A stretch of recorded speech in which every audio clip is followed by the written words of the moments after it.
estamos aqui na festa de 25 anos da ABF.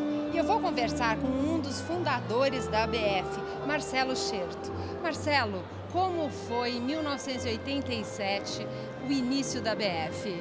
Foi um bando de gente que gostava de franquia, que acreditava que esse negócio podia se tornar uma maneira relevante de fazer negócios no Brasil e que se juntou num café da manhã e resolveu um dia fundar essa entidade. Agora, nenhum de nós tinha a mais vaga ideia do que isso se tornaria. A gente tinha sonhos de grandeza que hoje, olhando para trás, eles eram muito ridículos, muito pequenininhos, o negócio ficou muito maior do que a gente podia imaginar.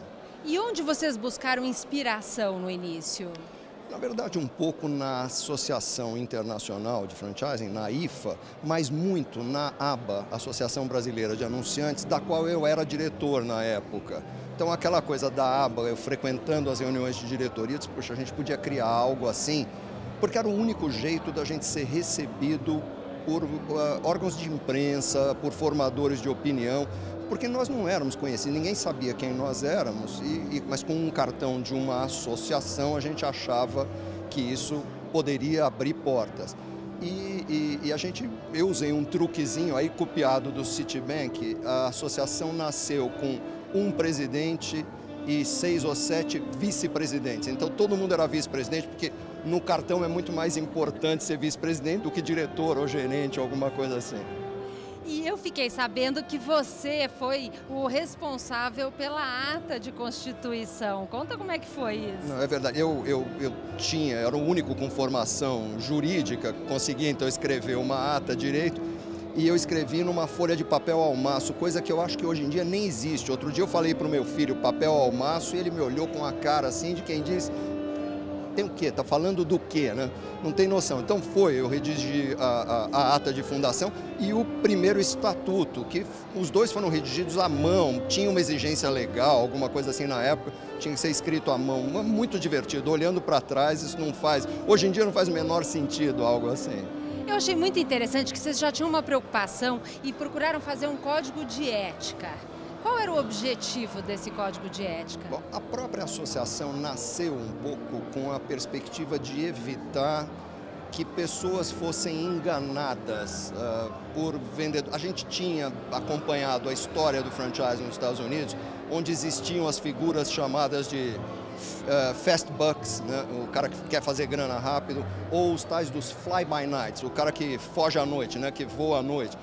O cara que vendia uma franquia que não existia, ia chegar numa cidade, vendia várias e de repente sumia, desaparecia. E a gente queria evitar que isso acontecesse, porque a gente entendia que era fundamental para que o franchising realmente se tornasse algo relevante, que ele fosse praticado de forma séria.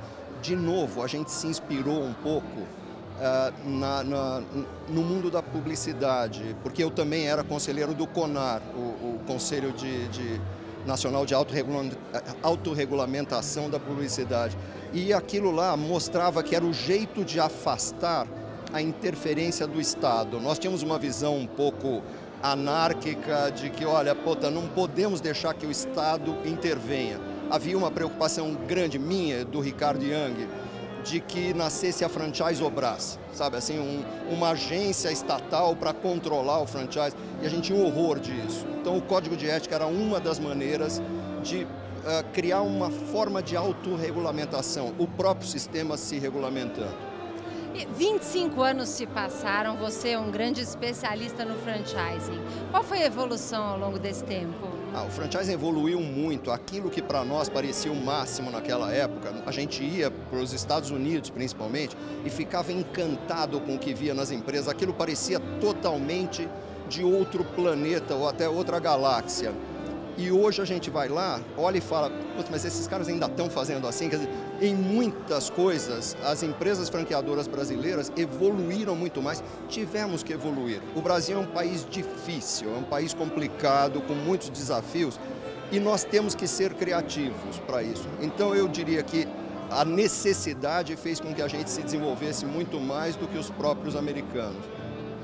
E eu queria ouvir de você um pouquinho a importância da ABF nesse desenvolvimento do franchising brasileiro. A ABF é e foi sempre fundamental até como a forma de manter o mercado sob controle sem excesso de intervenção por parte do Estado.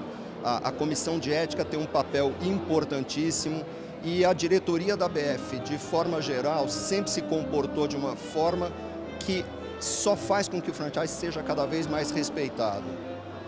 Os últimos presidentes são caras acima de qualquer suspeita, que criam uma imagem extremamente positiva, os membros da diretoria também. Eu acho que a gente tem que prestigiar a ABF em tudo que puder, tem que dar o máximo de força, porque ela é fundamental para manter em ordem um mercado do qual todos nós vivemos. E como é que é para você ver hoje eventos como a ABF Franchising Expo, naquela magnitude, a maior feira do mundo, os eventos da ABF com mais de 500 participantes? Olha, como começou? Ao mesmo tempo, quando eu entrei nessa última Franchising Expo com quase 500 expositores, 60 e tantos mil visitantes, eu ao mesmo tempo fiquei emocionado, né? E confesso, assim, aquela coisa meio tonta mesmo, ficar com o olho um pouco cheio de lágrimas. Eu sou um sentimental, no fundo, o sangue espanhol não me deixa ser de outra forma. Mas ao mesmo tempo me deu muita vontade de rir, porque eu fiquei lembrando da primeira feira que nós fizemos, que foi em Porto Alegre. As pessoas pensam que foi São Paulo. E por que Porto Alegre? Naquela época não existia internet, as telecomunicações ainda não estavam tão desenvolvidas. Se desse tudo errado, ninguém aqui ficava sabendo. Esse foi o motivo, foi estratégico. Vamos fazer lá que se der tudo errado, a gente abafa. E nós tínhamos lá, naquela altura, alguma coisa como 14 ou 15 expositores. Era uma coisa ridícula, feita num salão de hotel, durava um dia e olhe lá, assim, e para nós parecia uma coisa tão grandiosa. Então, ao mesmo tempo que eu fiquei emocionado, deu vontade de chorar, também me deu uma vontade enorme de gargalhar, lembrando daqueles sonhos, de aquilo que parecia para nós o máximo. A gente se achava o bambambam da balachita. Estou vendo agora que a gente era uma pulguinha, né? Tentando fazer algum barulho. E como é que são as tendências para o franchising brasileiro? Eu vejo o franchising se aprimorando cada vez mais, se profissionalizando cada vez mais. Finalmente, os private equities, bancos de investimento, fundos de investimento estão olhando para empresas franqueadoras como alvos desejáveis, porque durante anos eles ignoraram essas empresas. E isso tudo obriga a uma profissionalização, o aumento de concorrência.